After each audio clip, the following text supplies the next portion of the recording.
Lesson 8. Past Perfect Continuous. 1. We use it to talk about something that was happening for a period of time before another moment in the past.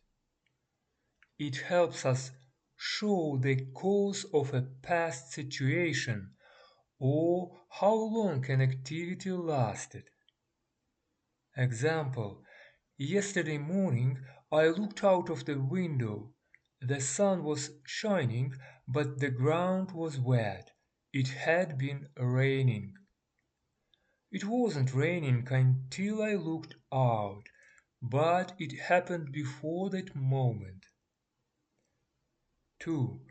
To build the past perfect continuous, the formula is simple: had been plus ing. Positive: I, you, we, they, he, she, it, plus had been, walking, playing, doing. Negative: she hadn't been living there very long when I visited. Questions: had they been waiting long before the bus arrived? 3. Some verbs like know or have, meaning possession, are not usually used in the continuous form.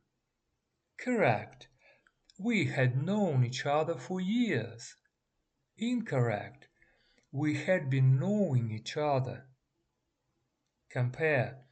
Present perfect continuous: I hope the bus comes soon. I've been waiting for 20 minutes. Waiting until now. Past perfect continuous: at last the bus came. I'd been waiting for 20 minutes. Waiting until the moment in the past. Please take the quiz below the video to support your knowledge, and don't forget to write in the comments how many answers you got right.